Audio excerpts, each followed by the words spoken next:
Good morning, welcome to the Professor Maima Show. Hope you are doing well wherever watching me from around the world. This is a comedy show for your own enjoyment. Please subscribe, share, and like this video. So, you have been seeing on television the so-called arrests of political activists, critics of the current government under President William Samoei Ruto. And people are saying this is against human rights and all that. Because they're criticizing the government, that's their constitutional right, because of freedom of speech, you can criticize without facing persecution and arrest. So that's why I'm talking about the untouchables in Kenya. The untouchables in Kenya.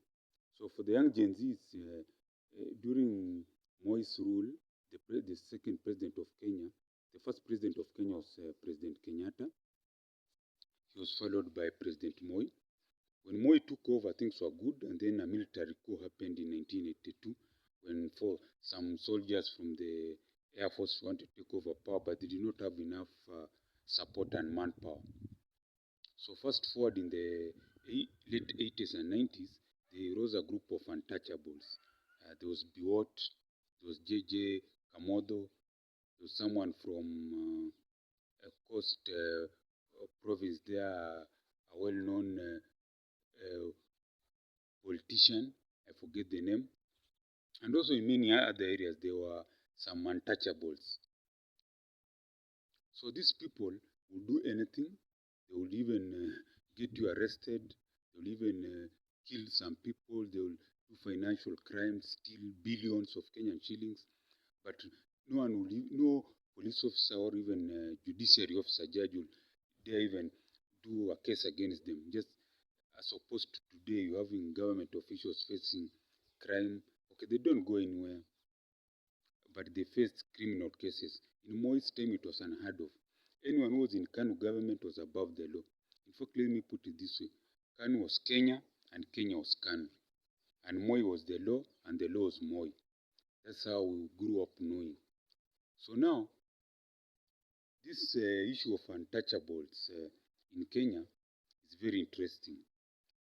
It means people are connected to the government, maybe they are state officials, or they do big business with the government. Like remember the case of Patini. Patini under Moi did a lot of economic crimes with the gold bag scandal. He was taken to court, and it never ended anywhere. You understand? So those were the untouchables during Moi's time. Now fast forward to Kenyatta. You know the untouchables in Kenyatta government. Even before Kenyatta, there was Kibaki. You saw the untouchables, people who do economic crimes. But they paid the price that to step down. But they were never arrested or persecuted. That's why I'm talking about the untouchables in Kenya.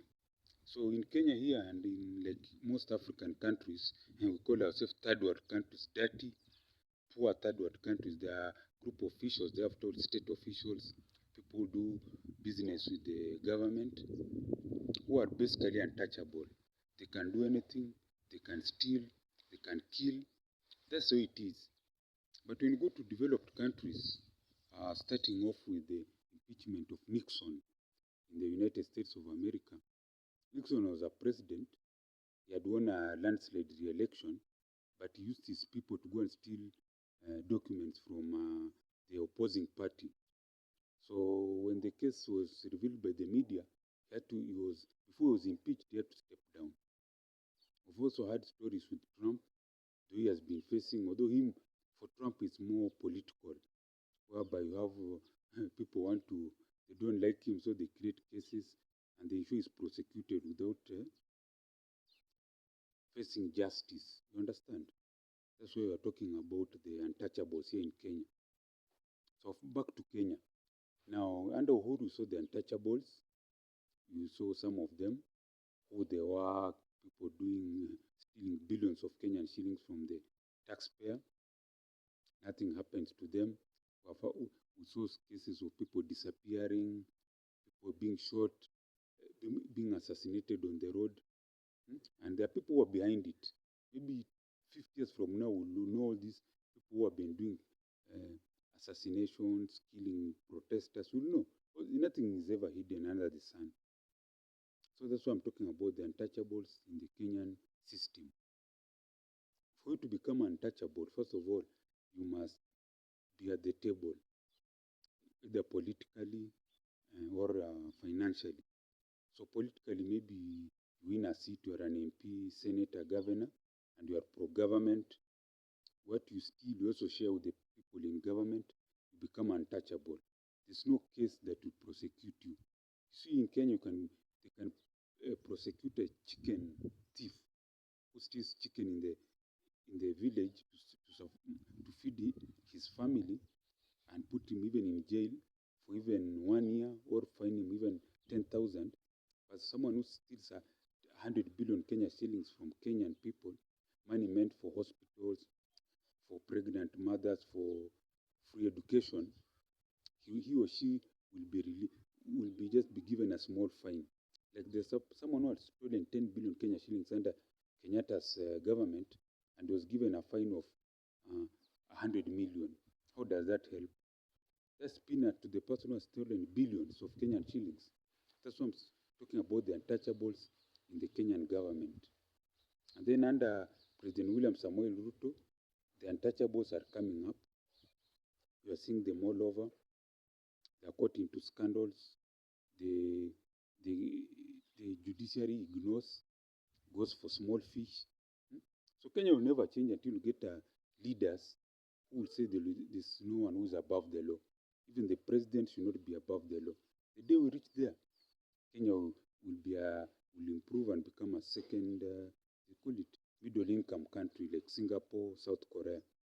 These are countries that at independent, Kenya was above them or at level, and even Kenya gave financial aid to South Korea a long time ago at independence. Can Kenya even now give even $1 million to South Korea? We are busy begging even money for hospitals, for schools, for everything. That's why I'm talking about the untouchables in the Kenyan system. People who are politicians, who are power brokers, who are business people, who do business with government. They import things that can be manufactured here in Kenya or can be grown here in Kenya. They do exportation, importation, and then they don't even pay taxes what they imported, because the money they loot, they get, or profits, they share with the people in government, or they finance political campaigns. That's why I'm talking about the untouchables in Kenya. And that's why I was talking about the young Gen Zs. If you want power in this country, you need to organize yourself in your spaces, go down to the level where you started, come up with issues. Like now, we should be talking about IBC reforms, ideas for the young people, free education, and employment, jobs. 4 things that will ensure when you reach 2027, even if you don't remove the person at the top, but down here, MCA, MP, senators, you'll have your majority. Then you can change Kenya slowly. You can, they say the neck moves the head. Yes, you'll be the neck. Then the president will have to play ball with you and do some reforms, serious reforms.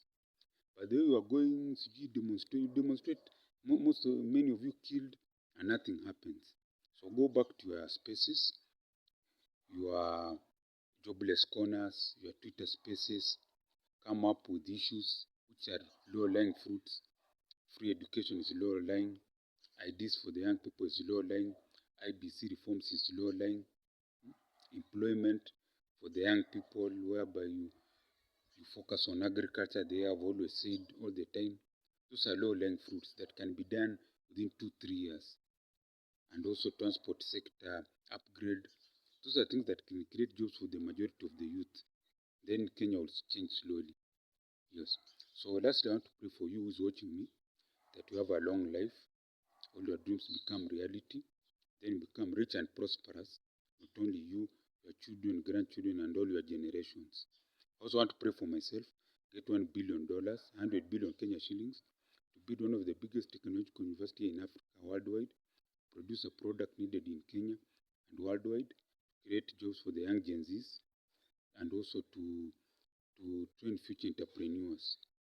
That's my prayer. Amen. So if you like what I've said, send something on the mobile M-Pesa down there.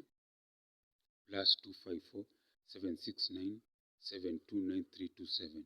I repeat again, mobile M-Pesa +254 769 729 327. And as I always say, Gwaheri ya kuonana, Gwaheri.